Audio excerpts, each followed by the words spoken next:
What's up? Hey, what's good? What's poppin'? I am Miss Berry. Welcome back to my channel. I appreciate you guys for sliding through and coming to kick it with me.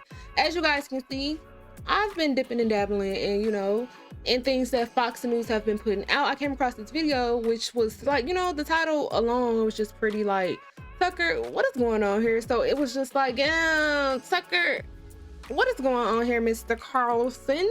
So anyway, y'all, I'm not really gonna do too much talking. Let's go ahead and get straight up into it to see what's going on.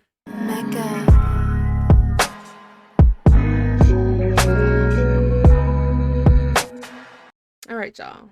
So if I could press play, it look all distorted. Good evening and welcome to Tucker Carlson. Tonight, Kevin McCarthy's just lost the 11th round trying to be speaker. And it's funny how we're supposed to feel about this. We're all supposed to be highly upset, outraged, appalled. I'm cracking up because I'm like, Mr. Tucker Carlson, what you do? I'm cracking up. But anyway, let's see what's going on. I was all wrong and backwards, y'all. On the verge of tears about the fact that some of his colleagues are trying to make it hard for Kevin McCarthy to become the Speaker of the House. Very upset. They probably don't want him to. Why exactly is it so upsetting? It should be hard to become Speaker of the House. Is he on a phone? Was that a flip phone? It's a big job. It's one of those powerful jobs in the world. It's not one of those positions you give to elderly men who've campaigned from their basement. If you want to be the guy who's second in line from the presidency in America, you got to work for it. Mm-hmm. And Kevin McCarthy certainly has worked for it this week. Whatever you think of him, you get the feeling McCarthy would crawl naked through a sewer to get this gig. And that's not necessarily an insult, by the way. It's what it takes, obviously. Maybe it's what it should take. So if you take a deep breath and you think about it for a second, nothing we have seen in Washington recently, the supposedly apocalyptic world-ending drama of politicians arguing with each other, none of it qualifies as especially unusual or even bad. This is what democracy looks like when you get up close. I want one thing, you want another thing, we schedule a vote to see who gets it, or in this case, 11 votes. But whatever, how is that a disaster? Well, it's not a disaster. It's how the system is supposed to work. But don't tell the moron community they got like that. 4 minutes and 30 overwrought seconds to hear you. Watch. An epic fail and stunning humiliation for Kevin McCarthy, who took the knee for Donald Trump, then gave away the store to the cuckoo fringe of his party. You couldn't construct a narrative that combines the elements of extremism, election denialism, and incompetence more perfectly than the last 12 hours on the Republican side in the House. It's embarrassing, I do, and there's a lot of hard feelings on both sides. Again, you have 90% of the caucus, 90% of the caucus standing firmly behind Kevin McCarthy. Mm-hmm. They look petty. I mean, they're putting on a show. I'll call it political porn. Has decided instead to pull the pin on the grenade and toss it among themselves. What an extraordinary moment of political failure by a political party. It's either personal against Kevin, or remember that this is the same brain until he trust wins that brought you almost 2 years ago, January 6th. The way that they've gone about trying to achieve these demands has resulted in essentially this terrorist standoff between them and the overwhelming majority of people in their conference. Oh, they're so excitable. Are you following this? The failure to make it super easy and simple for Kevin McCarthy is extremism, declares Nicole Wallace. It's just embarrassing, says Ryan Zinke. It's pornography, says another. His commentary Poor funny. Charlie Sykes got so upset watching the proceedings that he compared a vote in Congress to an exploding hand grenade. There was smoke and fire and shrapnel and the shrieking of the dying calling out for their mothers because some people would not vote for Kevin McCarthy.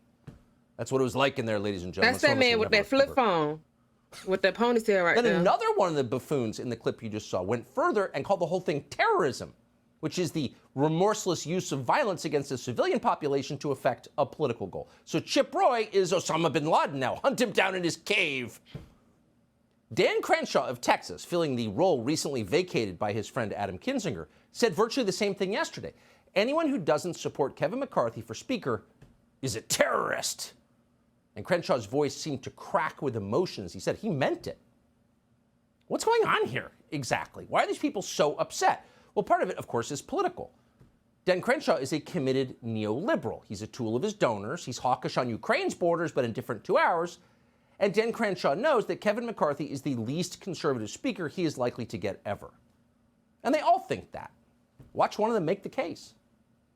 There is this widespread myth among many of my conservative brethren that being electable makes you more moderate, that being electable makes you part of the establishment. There is no frickin' establishment. If there was an establishment, this wouldn't be happening. Kevin McCarthy would be, by almost any objective measure, one of the 2 or 3 most conservative Republican speakers in U.S. history, at least for the last 100 years.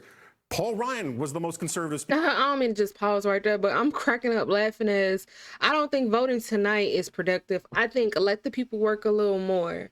So what about tomorrow? What if it's not productive tomorrow? Maybe they just don't. This idea that being part of the establishment makes you a rhino squish loser is this fantasy that these guys are getting high on their own farts and like Fox green rooms on. And it's nonsense. You know what? Scolds the moron. Kevin McCarthy is conservative enough for you. So shut up and accept him, or else we're going to call you names. Okay, tough guy, settle down. So again, what you're seeing here is the usual left-right ideological politics at work. But that is not all that is going on. Because actually, most politicians are not very ideological, even the ones who claim to be. They wouldn't know an idea if it got in the shower with them. In fact, a lot of them are agnostic about ideas. Oh my God, his commentary. That every politician has in common, every one of them, is every one of them wants to win elections. That's the goal. And honestly, by that measure, Kevin McCarthy has underwhelmed. The red wave that we were all promised, remember that?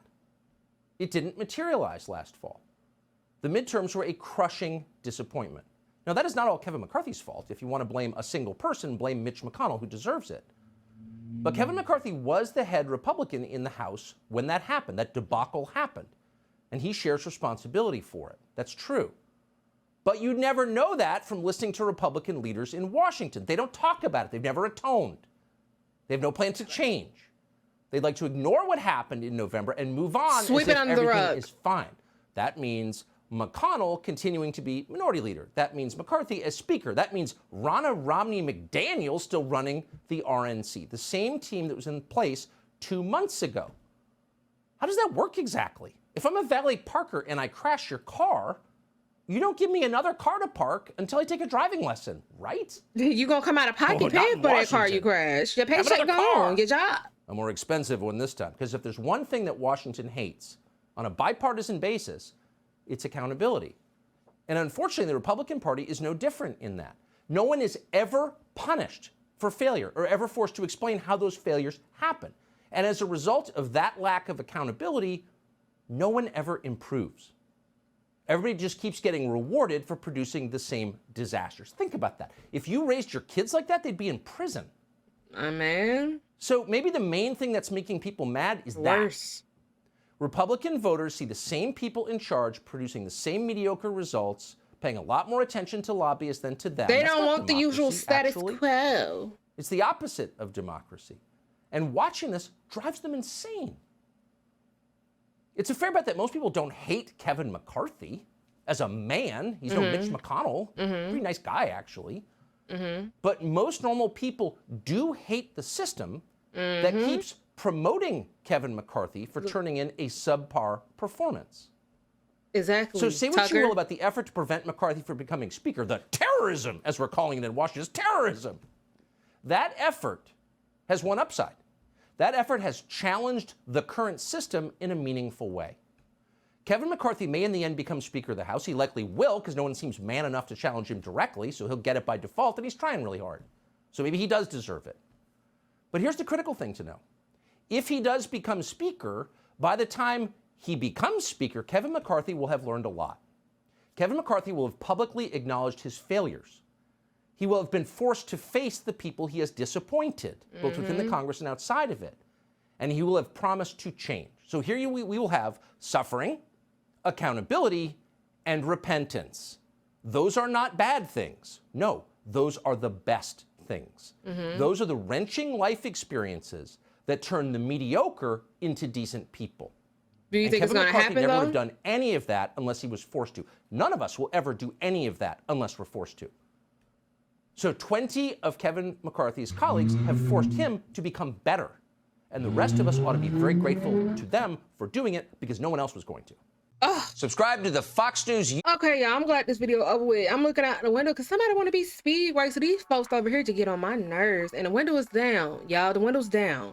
My desk is obviously next to two windows. You guys kind of only see one, but it's another one that's like right here that you can't see. So yeah, it's pretty annoying. But anyway, that was definitely pretty interesting. I'm not 100% familiar with Mr. McCarthy. I said Mr. Carthy. I'm not 100%. Like I said, y'all, if you are new to my channel, then you would know that this is a journey of me expanding my mind, learning things that I did not necessarily know. You know what I'm saying? So I'm learning, and especially since, you know, 2023 is here, 2024 it's going to be a big year as well. So I'm just preparing, expanding, because, you know, I have a child, an 8-year-old son, who I want to make sure I steer in the right direction, so for him to form his own opinion and perspective. You know, like, I don't want to lie to him about something that it's lying. I don't know what I was gonna say. But anyway, y'all, you know, people, yeah, we just want to change, you know what I'm saying? Like, and that's just what it is, because people are sick of the system. People don't like the system. People want change. So I'm just eager to see how this is gonna go. So I'm really gonna be, you know, paying attention and catching up on it. Not catching up on it, but reacting to it as it drops, because, you know, I want to know exactly how's this gonna go. Okay, I want to know which direction we gonna go here, because we already see what direction we in, but I want to know where we're gonna end up at. But anyway, y'all, I really hope that you guys enjoyed this reaction video just as much as I enjoy reacting to it. Y'all, the original video will be linked in my description box down below, just in case you guys want to check it out on your own personal time. Also, guys, if you are new to my channel, don't forget to hit that red subscribe button and ring that bell, so when I drop a new video, you will know, you won't miss it. You'll be right home. Yeah, I'm so animated. You will learn that. Like, this is actually how I act outside of the camera. I'm just goofy. I don't know. I just feel like I have so much energy and stuff. Like, you gotta display it somehow. But at the same time, I don't have energy. It's tragic. But anyway, guys, comment down below. Let me know what you think. Let me know your thoughts. Also, let me know what you want to see me react to on this channel. Don't forget to also thumbs up, like this video up. And as always, I appreciate you guys for coming through and coming to kick it with me. And until next time, because it's time to go.